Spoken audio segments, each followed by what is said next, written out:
Assalamualaikum warahmatullahi wabarakatuh. Halo semuanya, perkenalkan nama saya Saskia Sri Panisya. Saya sekolah di SMKS Sentosa di Kabupaten Garut. Saya kini duduk di bangku kelas 10 jurusan Kefarmasian. Etika berlalu lintas. Etika kesopanan, sopan santun, lalu lintas gerak pindah orang, barang, benda lain dari satu tempat ke tempat lain. Etika berlalu lintas adalah tingkah laku para pemakai jalan dalam melakukan undang-undang dan peraturan-peraturan lalu lintas serta norma-norma sopan santun antara sesama pemakai jalan. Alangkah baiknya sebelum pergi berkendara motor harus kita perhatikan hal yang utama dalam menjaga keselamatan di jalan dengan menggunakan helm sesuai standar prosedur keamanan. Sebarkan kepentingan keselamatan berkendara kepada keluarga dan masyarakat. Apa yang ada dalam pikiran Anda tentang lalu lintas? Lalu lintas di dalam Undang-Undang Nomor 22 Tahun 2009 didefinisikan sebagai gerak kestandaran dan orang di ruang lalu lintas jalan. Sedangkan yang dimaksud dengan ruang lalu lintas jalan adalah prasarana yang diperlukan bagi gerak pindah kendaraan, orang dan atau barang yang berupa jalan dan fasilitas pendukung. Setiap tahun terjadi sekitar lebih dari 100.000 kecelakaan yang menelan lebih dari korban meninggal dan lebih dari 10.000 orang terluka. Dan 70% kecelakaan disebabkan oleh sepeda motor. Tidak hanya orang dewasa, anak-anak pun wajib menggunakan helm untuk keselamatan. Helm dapat melindungi kepala dari hal yang tidak kita inginkan. Usia yang dapat mengendarai motor harus di atas 17 tahun dan memiliki SIM. Lebih dari 50% kecelakaan karena tidak memiliki SIM. Pastikan surat-surat lengkap sebelum kita berjalan. 5% perlakuan kecelakaan lalu lintas anak usia 5-15 tahun dan 5% korban kecelakaan lalu lintas anak usia 0-15 tahun.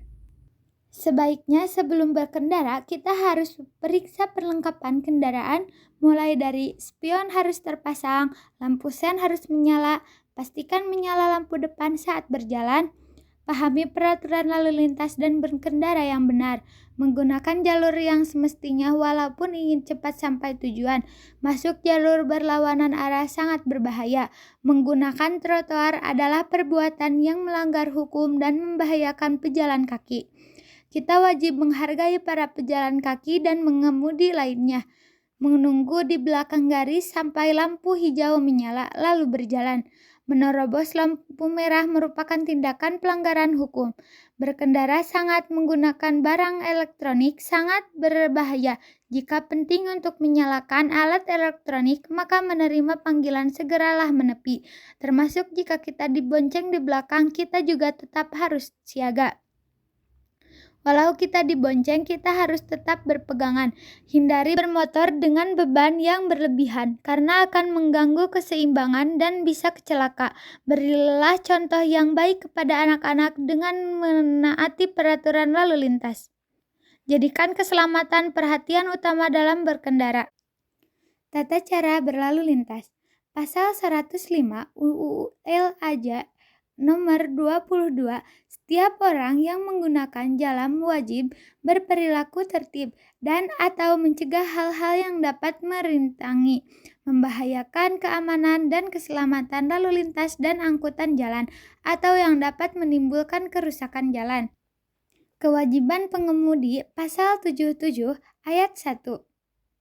Pasal 77 Ayat 1 Undang-Undang Republik Indonesia Nomor 22 Tahun 2009 tentang Lalu Lintas dan Angkutan Jalan berbunyi, setiap orang yang mengemudi kendaraan bermotor di jalan wajib memiliki surat izin mengemudi sesuai dengan jenis kendaraan bermotor yang dikemudikan. Kesimpulannya, dapat disimpulkan menaati rambu lalu lintas sangat penting bagi keselamatan pengemudi, penumpang, dan pejalan kaki di jalan raya. Tidak hanya membantu mengurangi bahaya resiko kecelakaan, tetapi rambu lalu lintas juga membantu mengurangi kematian dan mewujudkan adanya lalu lintas yang lancar. Terima kasih. Sekian penjelasan tentang lampu lalu lintas. Mohon maaf jika banyak kesalahan karena saya masih dalam tahap belajar. Assalamualaikum warahmatullahi wabarakatuh.